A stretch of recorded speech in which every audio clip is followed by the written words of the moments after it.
Welcome everybody to Pillah Sports. Today we are going to be talking about a lot of things going on in the transfer window. We are going to be talking about Diego Costa and the opportunity that might lead Manchester United. We are going to be speaking on Christopher Nkunku, whether he's going to Bayern or he's going to RB Leipzig. We are going to be talking about Claudio Echeverri on how he's moving to Bayer Leverkusen, and last but not least, we might be covering Diego Costa. But one thing is for sure, we are going to be covering every transfer window update that is going on right now. Now we are going to be bringing it to you guys live and direct here on Pillar Sports.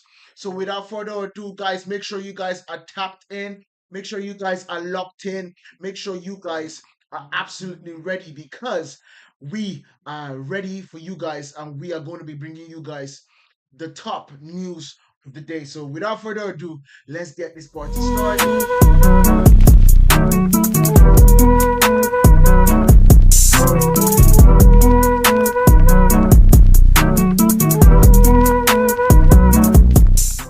Welcome everybody, welcome. Today, like I told you guys, if you were not here when we started the live, we are going to be talking about a lot of things today.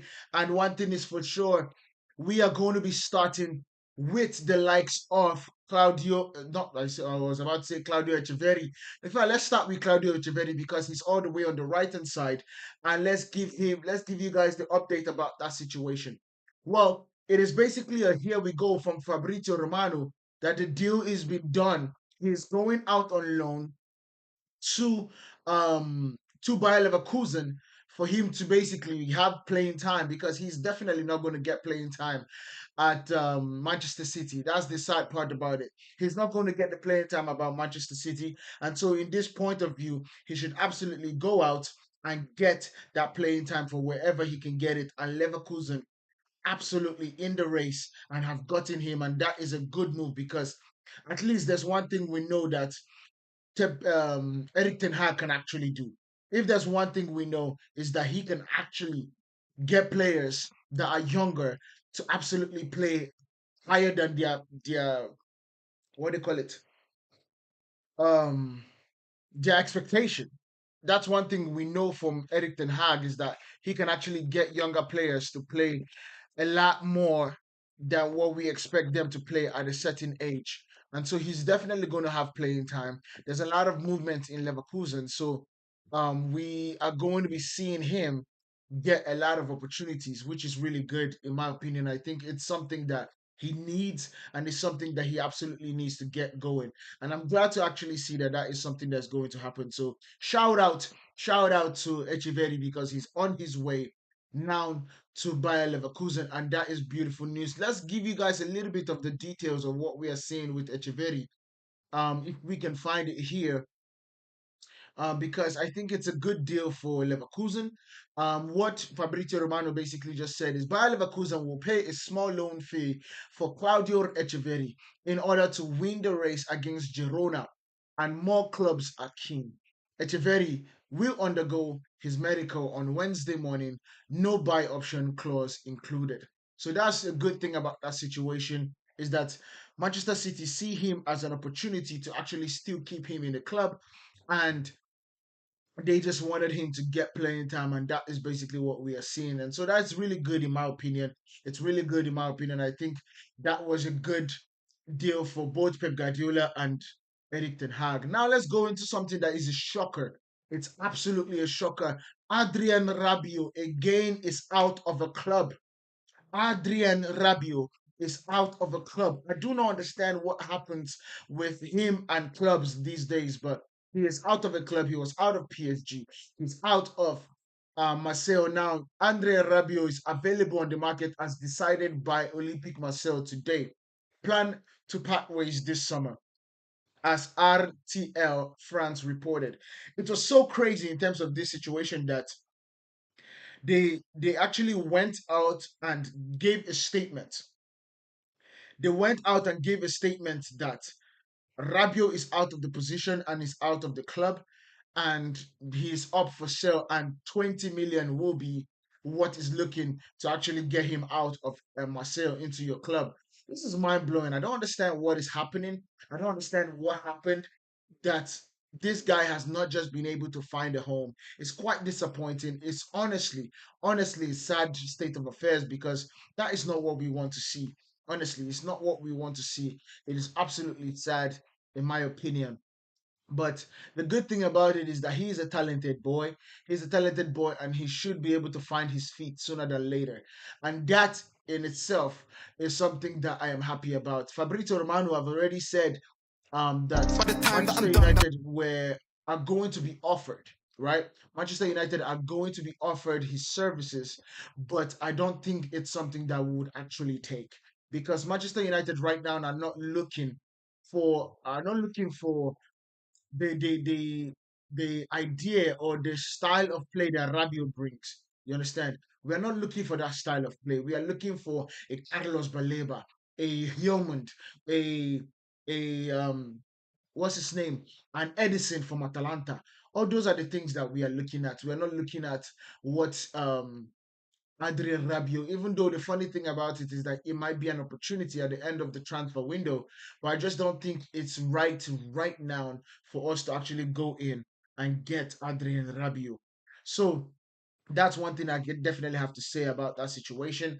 By the way, let's set up brothers and sisters on TikTok so they can absolutely join the chat and kind of give us their energy too. La, la, la. Let's see, transfer update. So yeah, man, so many things are absolutely happening lately. And then let's go into the next one. Let's go into the next one.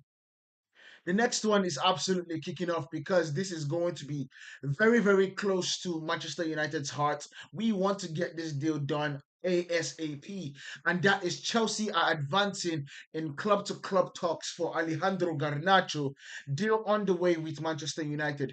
Excellent relationship between the CEO, Omar Ben Rada, and the Chelsea hierarchy. Garnacho only wants Chelsea and turned down the approach for Bayern last 48 hours, no chance. I don't understand what this dude is doing. I do not understand. You are good enough for Bayern to come in and say they want you. I don't understand what Chelsea is offering that you do not want to negotiate anyone else. You do not want to negotiate with anyone else but Chelsea.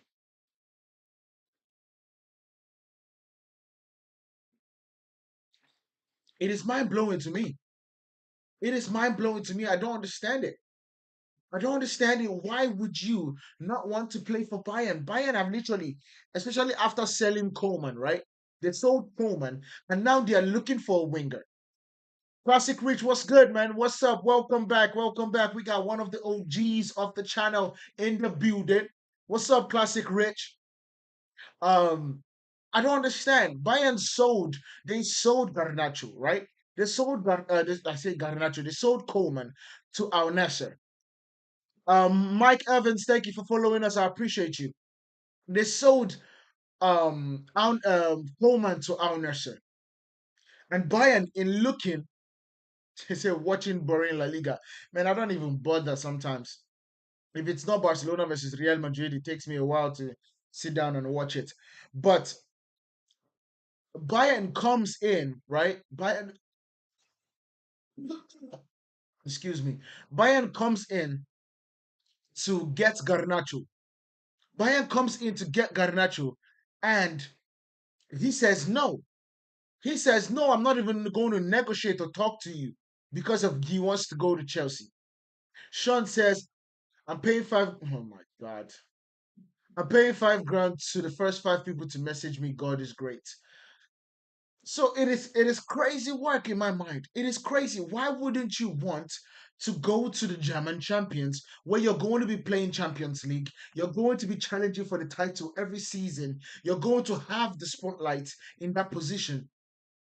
And you're going to be playing with talented players like Harry Kane, like Michael Olise, but you want to go and sit. You want to go and sit on the bench with Chelsea. No idea. I don't understand who is advising these players, but I feel like everything he's doing right now is just to spite Manchester United.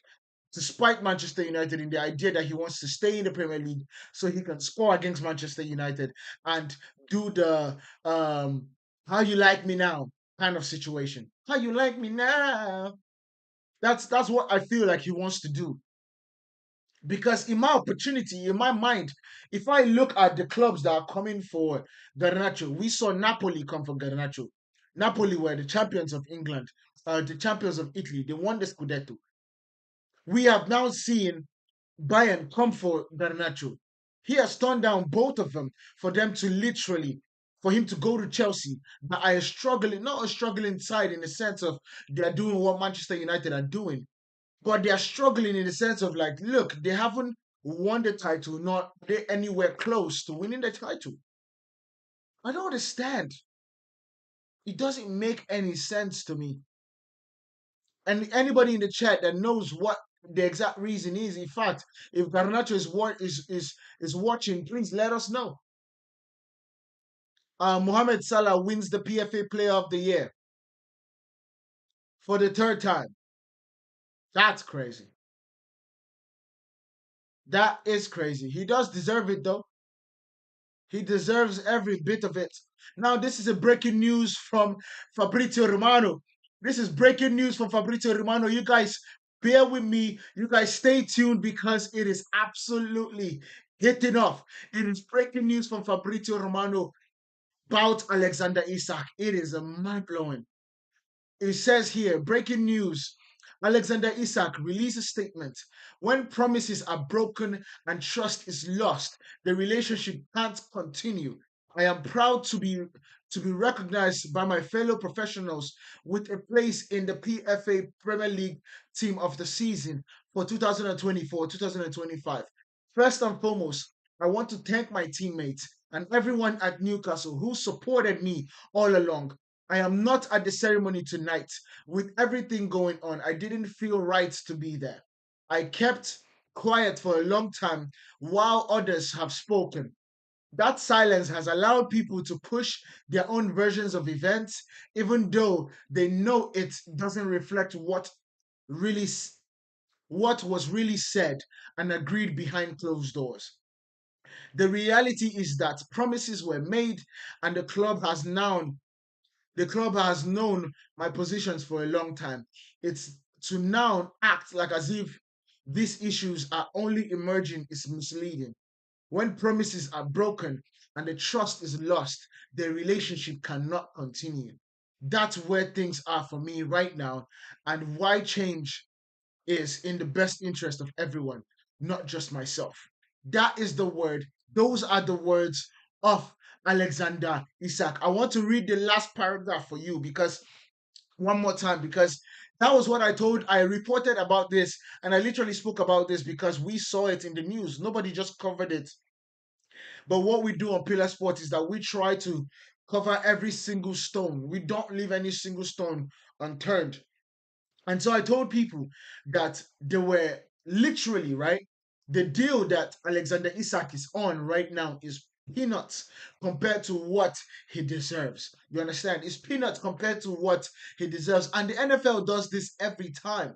They do this every time. They're like, yeah, we pay you for whatever the situation is, but we can always come in and kind of reschedule and what do you call it? Reschedule and revamp your contract. You understand? Can you guys hear me?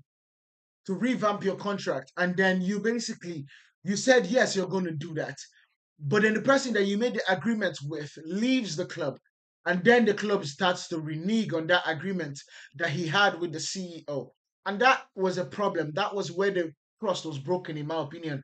But in the statement, he basically said this twice. He says, when promises are broken and trust is lost, the relationship cannot continue. That's where things are for me now, and why change is in the best interest of everyone, not just myself. This is amazing. This is good news. This is everything that I wanted to see from Alexander Isak. It is well written. It is literally getting to the point and is doing the job that it's meant to do. It is good that he finally gets away and gets an opportunity for him to speak out on what the situation is. Because one thing that we have seen so far is that it has just been an entirety, right? An entirety of slew of bad mouthing, telling people the things that are not meant to be told, literally giving people lies. And of course, now you start seeing Newcastle fans burning his jersey, calling him a snake, calling him all sorts of words that is not needed. You understand? All the words that is not needed, you call him that without understanding where he's coming from.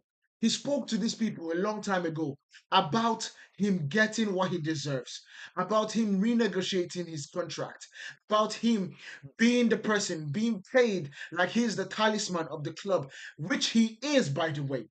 Which he is, by the way. I don't understand why you wouldn't just want to pay him what he's worth.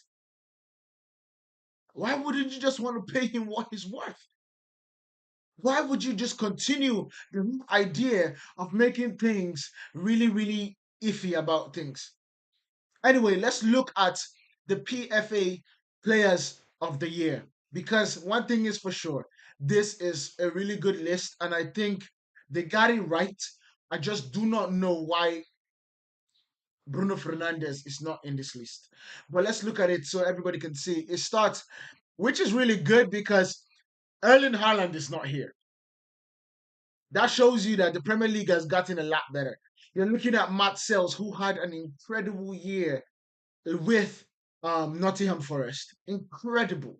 He absolutely was the best goalkeeper in the world, not in the world, but in the Premier League at that particular time. Absolutely. Absolutely.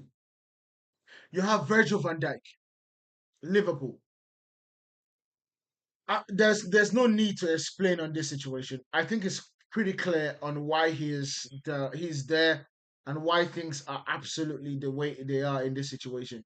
And then you have Milos Kerkez, absolutely baller. Now guess what? Milos Kerkez has moved to Liverpool, and so the situation is quite easy on that in that road. Milos Kerkez right there, and then you have William Saliba. William Saliba, Arsenal. This line right here is Arsenal. Arsenal, Arsenal, Arsenal. Best defense in the Premier League last season, and probably going to be the best defense in the Premier League this season. So you have William Saliba, Gabriel Magalhaes, and Declan Rice as the start of the midfield.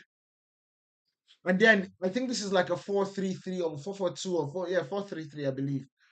So in the midfield, you have Declan Rice, Ryan Gravenberg, and McAllister. I want you guys to understand Liverpool have 4 players here. Arsenal have 3 players. Nottingham Forest has 2 players. Newcastle has 1. Bournemouth has 1. Amazing work. And I think they did a good job. It's just sad that Manchester United do not have anybody here. That's how far we have fallen. That's how far Manchester United have honestly fallen, and that is quite disappointing. But then you, of course, have Mohamed Salah, Alexander Isak, and Chris Wood. And guess what? I am so happy about Chris Wood. I am so happy and ecstatic. Jacob was good. I'm so happy and ecstatic for Chris Wood because this is somebody that was struggling in a bad in the lower phases of the Premier League. And what he did last year was absolutely domination. I think about 20 goals last season. Beautiful work from Chris Wood. So that is basically what you're seeing in the PFA Awards 2025. This is the team of the year. And I think that is a really good one. I think it's a really good list. I would have wanted Bruno to be there because he has definitely done a lot last season. But I understand that it doesn't just have to do with the team exactly. It doesn't just have to do with personal records. It also has to do with um, the style of play, how your team ends, and everything. And then for the ladies, for the ladies, when it comes to what we are looking at, this is the PSA of PFA WSL, so Premier League Football Association, Women's Soccer League or Women's, forgotten the the S part, team of the year. And this is the beautiful part about this situation. You have Manchester United literally have three people representing them. You have Maya Letitia, Jade, Jade, Jade, Riviere, and Fallen Tullis Joyce. I'm absolutely happy with that. Good job, ladies. You guys are absolutely legends for this. You're absolutely making us not look like a laughing stock. At least we get three people in the PFL.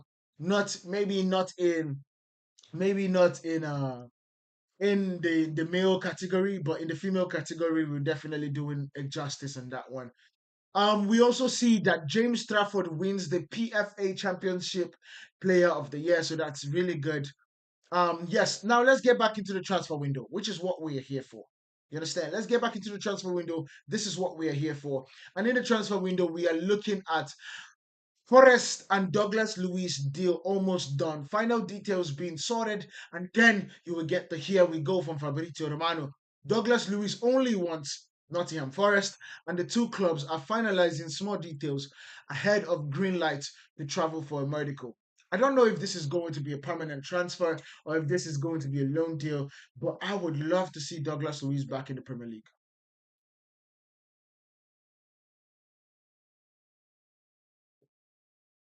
The truth about it is, his deal to Juventus definitely did not work out. They never gave him the opportunity to play.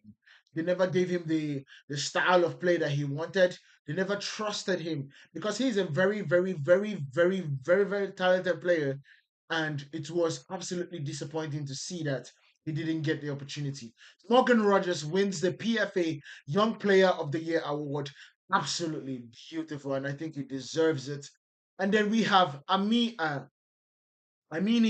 Audi or Adi Adili to Bournemouth is a done deal. Full agreement with Bayer Leverkusen following the prior verbal agreement with the 25-year-old winger.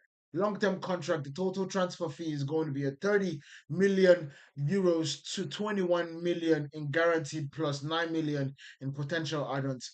A realistic total is 27 million euros. Leverkusen now have green lights for the medical. Now has given green light for the medical. Exclusive news set to be official soon. And that is from Florian Plattenberg. What next are we going to focus on? Okay, now we have to talk about this Christopher Nkunku because, of course, he's one of the people that we have on the thumbnail, and it will be remiss of us not to actually go into detail with this one.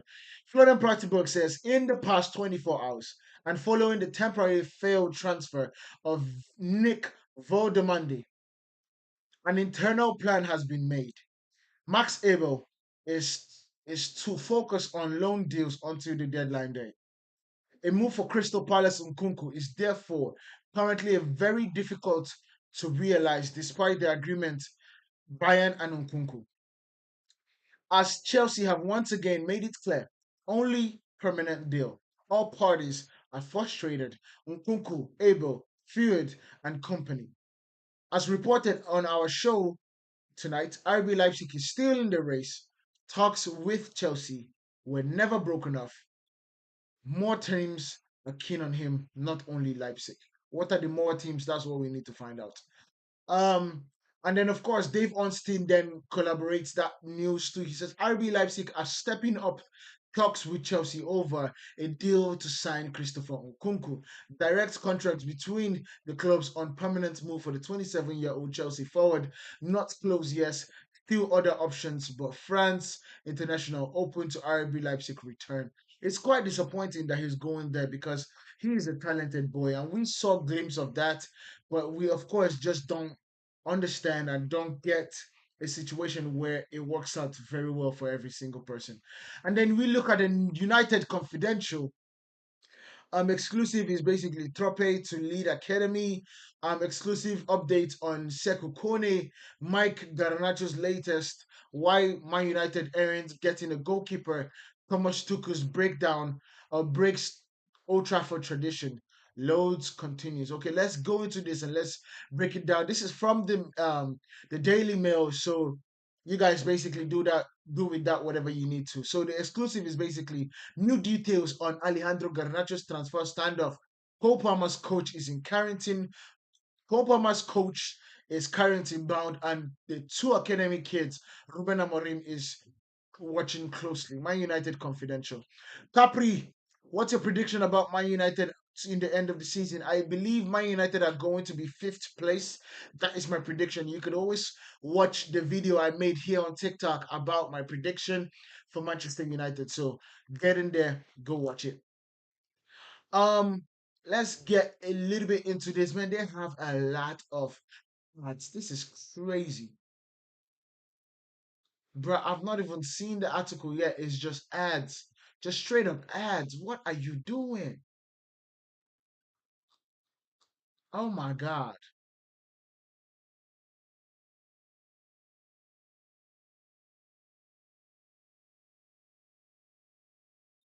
What's up, Cop? How you doing? This is ridiculous. It's just straight up ads. How is this an article? Anyway, I'm sorry, but you just lost me. You just lost me. Um, Yes, so Claudio Echeverri is now on his way to Leverkusen medical scheduled for Wednesday. The 19-year-old playmaker is also expected to be in the squad on Saturday home match against Hoffenheim. It's a 1 year loan deal with an option to buy. A full agreement has been reached. Leverkusen hijack was successful. All exclusive details set to be made official soon. Another smart transfer for Simeon Roofs and Tim Flattenberg. So that's definitely good on that idea. Um, yeah, man, that's basically what you guys. If you guys missed out on anything, we spoke about Diego Costa. Diego Costa, basically the deal, the transfer window, the transfer bid, right? The transfer bid that Diego Costa got from Galatasaray for 20 million has been rejected already, and so he's definitely not going to go for 20 million. Fabrizio Romano drops in news and he says Alexander makes his move, and it's always clear since July he wants only Liverpool. He doesn't want to discuss with any other option with Newcastle and never considered Al Hilal, despite reports. Liverpool Football Club are the only place he wants to land. And after the statements that he gave, he will probably land over there. Kevin Trapp has successfully passed his medical and he's now the new player for Paris FC. By the way, that is not Paris Saint-Germain. That is Paris FC, the fierce rivals of Paris Saint-Germain. Honestly, it is the craziest thing when you think about it because they are honestly just one road separating both teams. They have a stadium on this road, on this side of the road, and they have another stadium on this side of the road. That's basically how they run things over there. Um, but yes, you can definitely understand why they are rivals and why they do not like themselves. Anyway, guys, let me know what you guys think about this down in the comment. Make sure you guys hit that like button, hit that follow button if you haven't. We have spoken about a lot of things in the transfer window. Do not miss out on what we talk about at 8 o'clock or 9 o'clock, depending on where you're watching from. It's your boy Pillar, and I will see you guys in the next one. Stay up, stay true, and I'll see you guys. Peace.